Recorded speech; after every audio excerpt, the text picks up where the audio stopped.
हाय friends, welcome back. तो friends, आज का वीडियो है Jack Ma destroyed by Jinping, Boris Johnson cancel India Republic Day visit. तो friends, ये वीडियोस दोनों टॉपिक्स के हमने पहले से किए हैं, पर इनका भी वीडियो देखते हैं और पता करते हैं कि ये क्या बात कर रहे हैं इस बारे में। तो वीडियो शुरू करने से पहले अगर आप इस चैनल पर नए हो और आपने अभी तक सब्सक्राइब नहीं किया तो जल्दी से पहले सब्सक्राइब के बटन और बेल आइकन को क्लिक कर लो, ताकि आपको हमारे सारे न्यू वीडियोस जैसे हम अपलोड करें उसका नोटिफिकेशन आपको मिल जाए। और वीडियो पसंद आए तो कर देना लाइक और शेयर करना ये वीडियो अपने फ्रेंड्स और फैमिली के साथ। तो चलो फ्रेंड्स, शुरू करते हैं आज का ये वीडियो। जय हिंद। बात करते हैं हम जैक मा की। जैक मा जो है आज के वक्त में एंटरप्रेन्योरशिप और बिजनेस के मॉडल में एक रोल मॉडल के रूप में देखे जाते हैं। 1964 में जन्मे 56 वर्षीय जैक मा एक मध्यम वर्गीय परिवार से आते थे। उन्होंने अपना शुरुआती करियर एज ए टीचर के रूप में शुरू किया था। बाद में उन्होंने ऑनलाइन में याहू कंपनी के साथ कुछ वेबसाइट वगैरह बनाने का काम किया। बाद में उन्होंने 1999 में एक कंपनी खड़ी कर दी। उस कंपनी का नाम था अलीबाबा। देखते देखते ये कंपनी आज के वक्त में 4 लाख करोड़ है कि इसके पास कैपिटल है। इतनी बड़ी कंपनी बन गई, 4 लाख करोड़ रुपए की कैपिटल बन गई ये कंपनी। एक सेकंड, ये ई कॉमर्स कंपनी है। जिस तरह से आपके अमेजोन देखते हैं, फ्लिपकार्ट देखते हैं, उसी टाइप की ये ई कॉमर्स है, ऑनलाइन शॉपिंग के लिए। इसका जो सबसे बड़ा चीज है कि इसके इतने ऑर्डर्स आते हैं कि पर सेकंड लगभग 6 लाख ऑर्डर आते हैं। सोचिए कितना बड़ा पावरफुल है, पर सेकंड 6 लाख ऑर्डर को रिसीव कर देना और ये कंटिन्यू रखते रहना 6 सेकंड तक। इतना इनका टेक्नोलॉजी सर्वर पावर कितना होगा। हमारा एप्लीकेशन पे खान सर ऑफिशियल एप्लीकेशन पे 1 सेकंड में जब ये सितंबर के महीने में जब एप्लीकेशन लॉन्च किए थे तो 1 सेकंड में 33,000 लड़कों ने एडमिशन लिया था। मतलब अचानक जो ट्रैफिक आ गई थी, सर्वर क्रैश कर गया था। इसका देखिए भाई साहब, 1 सेकंड में 6 लाख का कंटिन्यू लिए जा रहा है यहाँ पर। और लॉकडाउन जब लगा ना 2020 में, तो इसकी कंपनी तो और भी तेजी से निकलते गई। ये काफी मुखर रहे थे, धीरे धीरे ये एक रोल मॉडल बनते गए। और जो अमेरिका और चाइना में इतना टसल चलता था, वो वहाँ पे चाहे वो डोनाल्ड ट्रंप से हो गए या इनकी शख्सियत धीरे धीरे इतनी बढ़ती गई कि राजघराने से लेकर इवन चीन के राष्ट्रपति जो है शी जिनपिंग, इनका जो मतलब अपना वेबसाइट, अपना पेज है, ये अलीबाबा कंपनी ने ही बनाया था। अब जैसे ये पका पपीता देखिए, ये सब लोग अलीबाबा के बहुत बड़े फैन हैं लोग। अलीबाबा जो है वो फेमस थे अपने मुखर बातों को लेकर। वो किसी चीज को खुल कर रखते थे। युवाओं के बीच में वो एक आपकी प्रेरणादायक थे। उनकी कई किताबें भी लिखी गई थी। अब इसमें अलीबाबा के लिए मतलब पिछले 2 साल से ही इनके ऊपर गवर्नमेंट की नजर थी, लेकिन इन्होंने भाई साहब एक गलती कर दिया। 24 अक्टूबर 2020 को बीजिंग में, यहाँ पे संघाई में एक मीटिंग चल रही थी, जहां इन्होंने भाषण दिया था। उन्होंने क्या कहा कि चाइनीज कंपनियां जो है वो क्रेडिट नहीं देती हैं। क्रेडिट का मतलब होता है उधार, यानी साख जल्दी लोगों को नहीं देती हैं। और अगर उधार देती हैं ना, तो इतना ज्यादा लोन, इतने ज्यादा इंटरेस्ट पर दे देती हैं, जिससे कि क्या होता है कि वो लोग नए बिजनेस खड़े नहीं हो पाते। और यही बैंक जो है, अगर कोई बड़ा बिजनेसमैन है या बहुत बड़ा उद्योगपति है, तो उसको काफी आराम से लोन दे देते हैं। ये इन्होंने खुलकर कहा और कहा कि यह व्यवस्था एक बूढ़ी हो चुकी है, इसमें जरूरत है सुधार करने की। हालांकि इन्होंने एक कंपनी खड़ी कर ली थी जिसका नाम था ANT कंपनी, जिसे एंड ग्रुप के नाम से जानते हैं। ये कंपनी क्या करती थी, ये जैकमा की कंपनी थी। तो जैकमा को तो लोन आराम से मिल जाता था, तो जिसको भी लोन की जरूरत होती थी, चाइना वाले बैंक वाले जल्दी देते नहीं थे। हमारे यहाँ इंडिया में भी यही सिस्टम है कि लोन जल्दी मिलता नहीं है, लेकिन ऐसा नहीं है कि भेदभाव होता है अमीर गरीब के हिसाब से। रेगुलर कस्टमर है तो थोड़ी सी रियायत आपको भी दे दी जाती है। तो जैकमा की कंपनी जो थी, एंड कंपनी, ये इसको लॉन्च कर रहे थे, तो ये क्या करती थी, पब्लिक को कहती थी भैया तुम्हें लोन चाहिए तो चलो हम तुम्हें दिला देते, तुम अपना पेपर वर्क यहाँ दो। और जैकमा की कंपनी जाके बैंक से लोन सैंक्शन करा देती थी।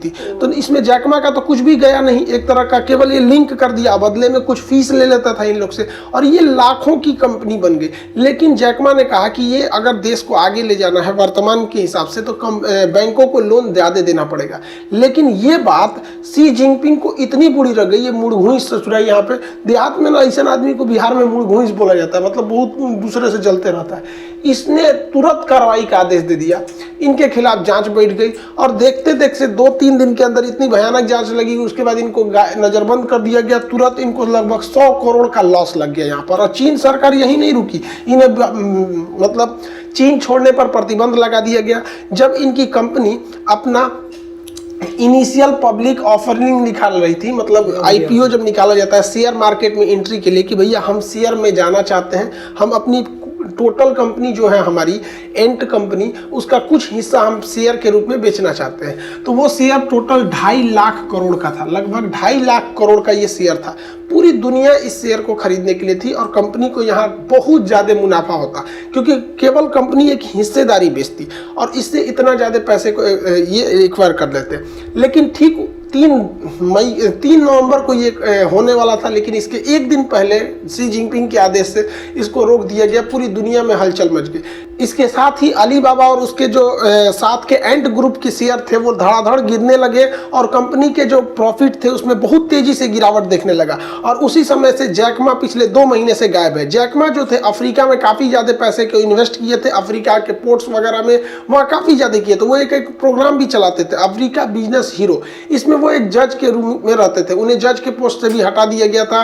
कंपनी ने कहा कि भैया वो बहुत ज़्यादा बिजी हैं, उन्हें ट्विटर वगैरह पे भी बहुत कम देखा गया था इनके कंपनी को। अब ये आगे अब इनको कब चाइना छोड़ेगा कब नहीं, इसका कोई ठीक नहीं है। लेकिन ऐसा नहीं है कि चाइना इन्हें बहुत ज़्यादा दबा के रख सकता है, क्योंकि जैक मा एक ऐसी शख्सियत है जिनकी लगभग 150 से ज़्यादा देशों में इसकी कंपनी फैली हुई है। लगभग 1 लाख से ज़्यादा लोगों को इन्होंने रोजगार देकर रखा है। अगर चाइना इनके साथ बहुत ज़्यादा करेगा तो उसे विश्व ज्यादती तो झेलनी पड़ेगी। अभी चाइना कोरोना के लिए तो झेल ही रहा है, फिर इनका एक नया विवाद आ जाएगा। हालांकि चाइना में ये सब होना कोई बहुत बड़ी बात नहीं है। चाइना में ये सब चीज़ें आम बात है। चाहे आप वहाँ के तिब्बत की स्वतंत्रता की बात उठाइए, चाहे वो दलाई लामा की समर्थन की बात करें, चाहे वो उइगर मुसलमान हो, चाहे वहाँ की महिलाओं को मतलब उइगर महिलाओं या फिर तिब्बत के हो, ऐसे लोग वहाँ पर गायब हो जाते हैं। चीन में कोरोना का मुद्दा उठाने वाला डॉक्टर अचानक रहस्यमयी ढंग से गायब हो जाता है। चीन में कोरोना को मतलब उसके फैलाव को रोकने में विफलता की जिम्मेदारी जब चीन के राष्ट्रपति को दिया गया तो उस व्यक्ति को 18 साल की जेल की सजा हो गई।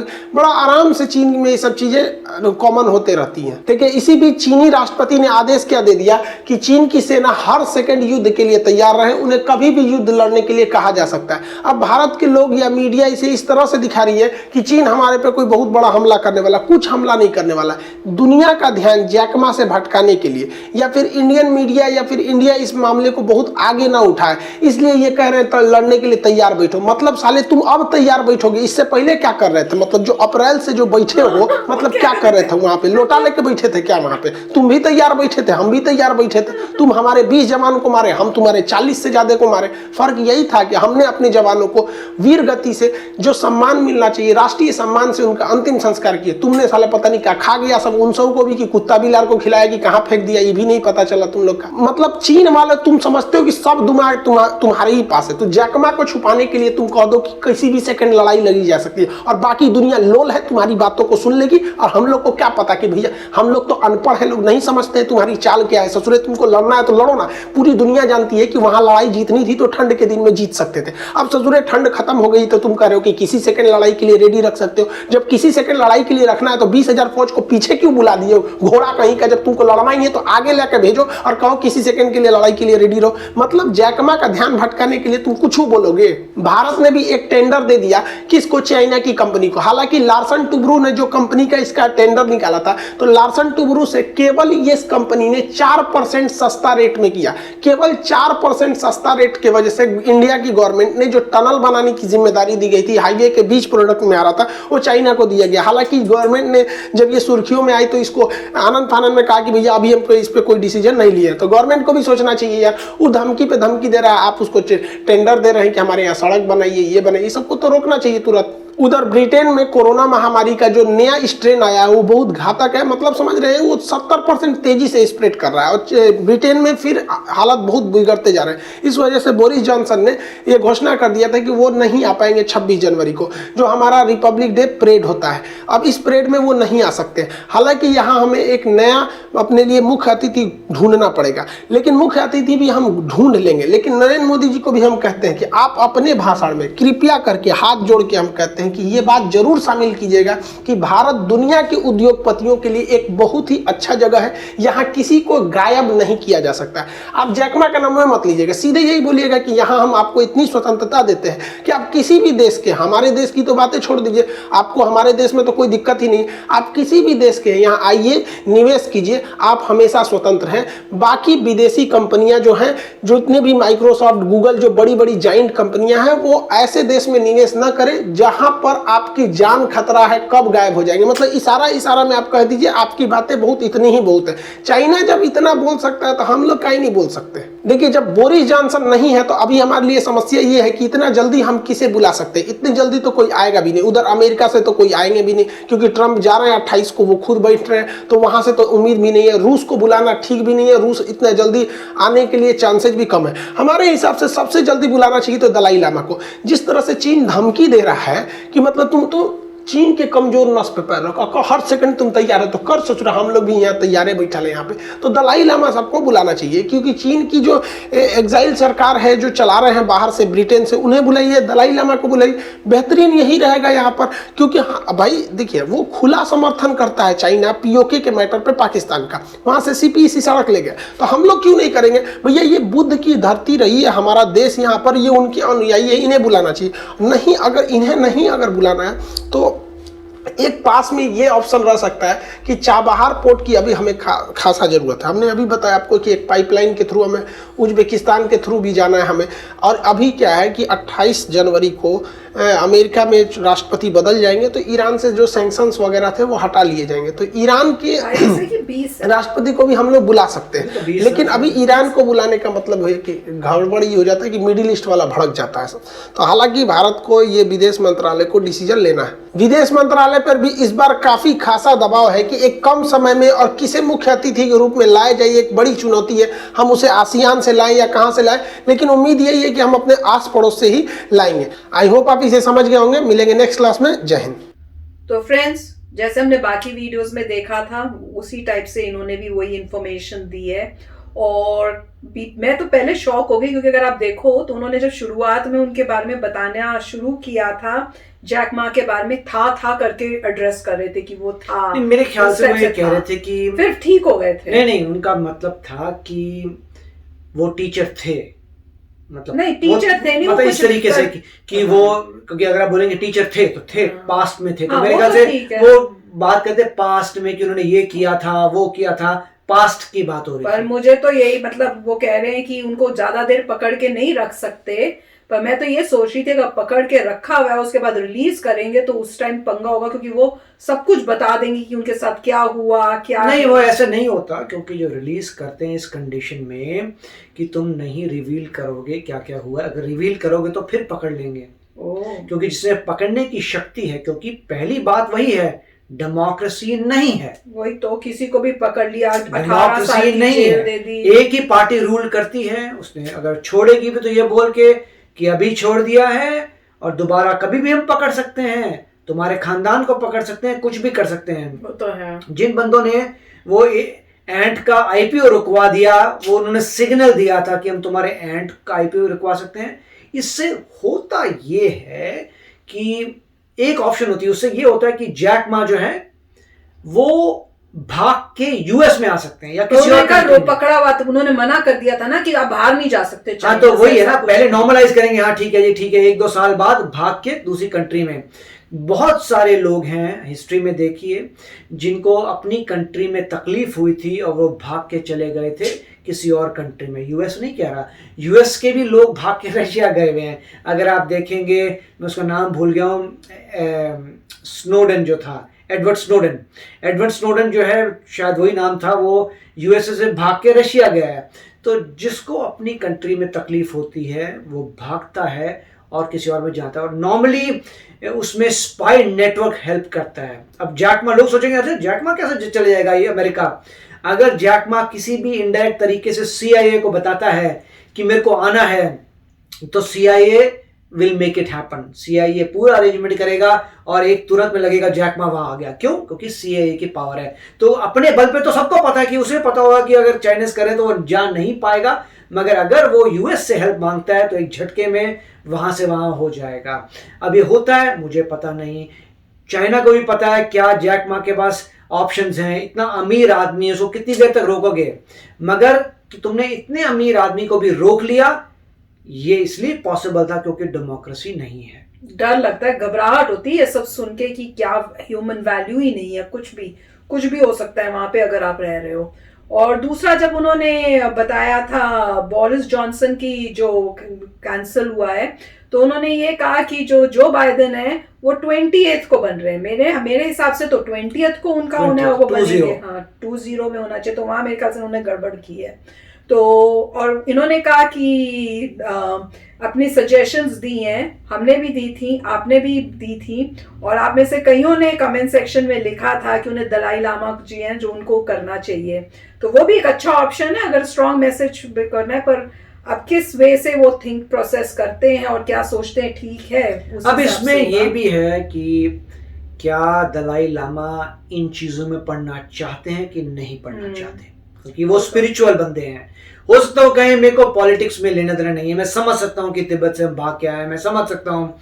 तो और अभी तक चाइना ने तो ऐसी चाल चली है कि उनका सक्सेसर अपना चाइना में ही कोई चूज किया बच्चा, राइट। मतलब उन्हें बोल चुके हैं कि ये दलाई लामा का सक्सेसर जो है वहाँ चाइना में है और ये बच्चा है, और यहाँ पे दलाई लामा शायद अपना कोई सक्सेसर चूज करेंगे। मगर टेंशन तो है ही।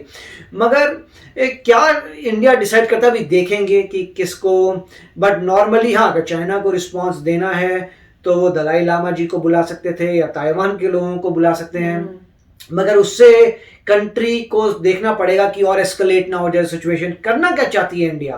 तो इंडिया का जो थिंक टैंक है उसको सब पता है कि वो ताइवान के लोग बना सकते हैं, हांगकांग का बंदा मंगा सकते हैं यहाँ से दलाई लामा, मगर उससे वो एस्केलेट करें, क्या वो करना चाहते हैं, इस वक्त कितनी बातचीत हुई है, उसमें क्या क्या निकला है, तो हमें ये सब चीज़ें पता नहीं है। तो काफ़ी मतलब ये सारी बातें जो हैं वहीं पर हो सकती हैं जहाँ पे डेमोक्रेसी नहीं है। यस फ्रेंड्स, तो न्यूज़ काफ़ी भयंकर है, खतरनाक है।